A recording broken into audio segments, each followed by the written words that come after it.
Welcome to another Direct Mobiles TV, and this time we turn our attention to the Google Pixel 4, the very newest flagship handset from the technology giant that comes loaded with technology and the latest and greatest version of their software, Android 10.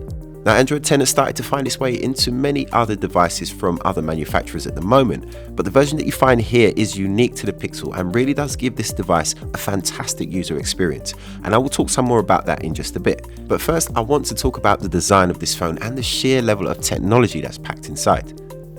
The black anodized frame contrasting with the frosted glass not only looks great, but is also very resistant to scratches and fingerprints. No matter how much you handle it, it doesn't really get dirty, and they have definitely taken some design cues from the iPhone with the thick frame and the square camera bump on the back.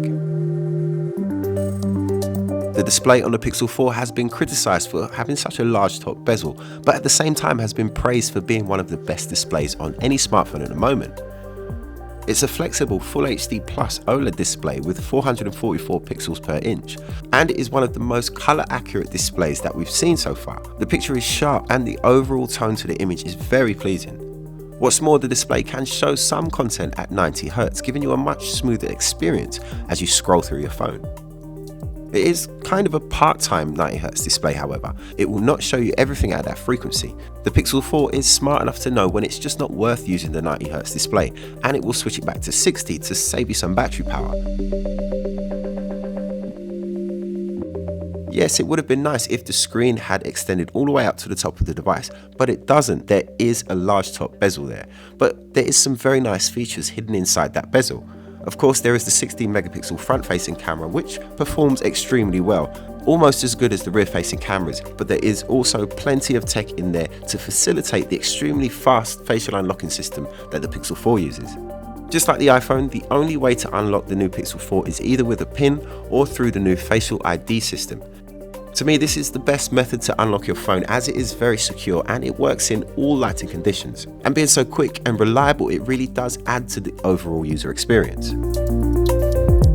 Also housed in that bezel is a radar sensor. This is there to detect movement around the phone, and it gives you the ability to control certain functions of the Pixel 4 without actually touching it. It also enables the reach to wake function, which automatically wakes the screen when it detects you reaching for the phone.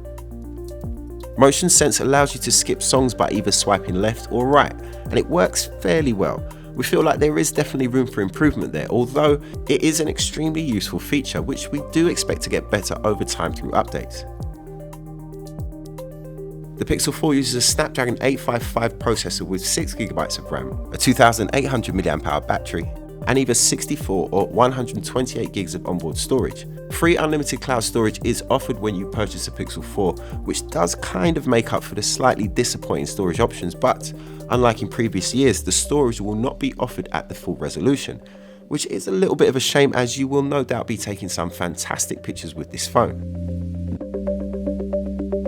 For the first time, we have more than one camera on the back of a Google Pixel device. The Pixel 3 was renowned for its camera performance despite only having a single lens on the back. It was still one of the best camera phones from last year, holding its own against the top multi-lens smartphones.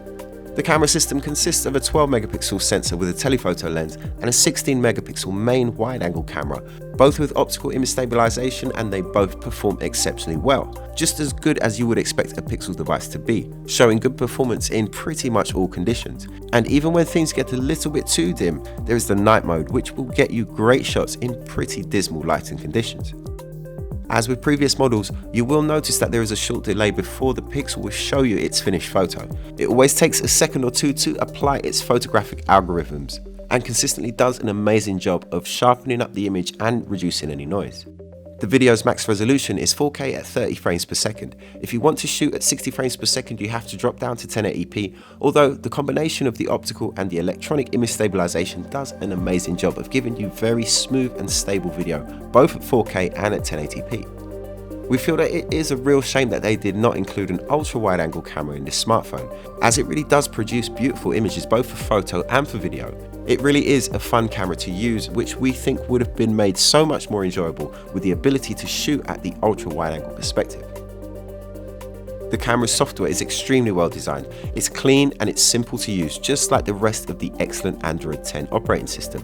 which, as I said before, really does make this an enjoyable phone to use. There is just so many ways to interact with the phone, such as the motion gesture that I mentioned earlier, but you can also call your Google Assistant by swiping up from the corners of the screen or by squeezing the side of the phone, just as you could with the Google Pixel 3. And it is great that they've kept this feature, as it is a lot more useful than it actually sounds. Visually, the UI has seen an overhaul from previous versions, as well as the navigation system.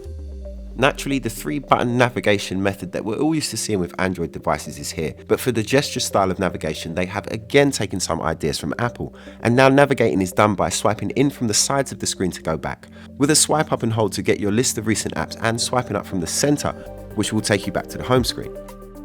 Being an OLED display, it does benefit from the dark mode, which will darken the interface colors all throughout the phone, as well as many of your apps, while allowing the display to be more power efficient by using no power to show the color black. And there is some very nice touches within the software. Live Caption automatically captions any media that's playing on your device, and the software really does a very good job of accurately transcribing what it hears. Adaptive Battery learns how you use your phone and then adapts the power delivery to extend the battery life as much as possible. Now, the Pixel 4 has come under a lot of criticism over the battery's performance. It does carry, by today's standards, quite a small cell. And it has to be said, in the first few weeks, the battery performance is kind of lacking, especially when you compare it to other flagship smartphones. But over time, there is a noticeable improvement in the battery life, and although it still doesn't really compete with some of the latest flagships with its battery endurance, it does have enough power to last you a full day.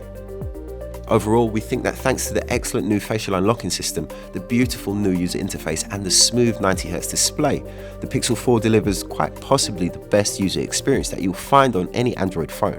The camera performance is outstanding, although we do miss the ultra wide angle lens, as well as the 60 frames per second recording at 4K. We just feel that these features should be in a flagship phone that comes in at the price point of the Pixel 4. This device costs from £669 for the Google Pixel 4, but if you prefer a larger handset, the Google Pixel 4 XL starts from £829. The battery performance is acceptable, although barely, so we do wish that they had managed to squeeze some more battery capacity in there. But for many people, these kinds of issues won't really bother them too much, and for those that do go for the Google Pixel 4, will not be disappointed. If you're undecided about which phone to choose, then check out our YouTube channel where we give you the facts on all the latest mobile phones. And if you enjoyed this video, then please hit that like button and subscribe for more. We have over 24 years of award-winning customer service. You can find your next phone at Direct Mobiles.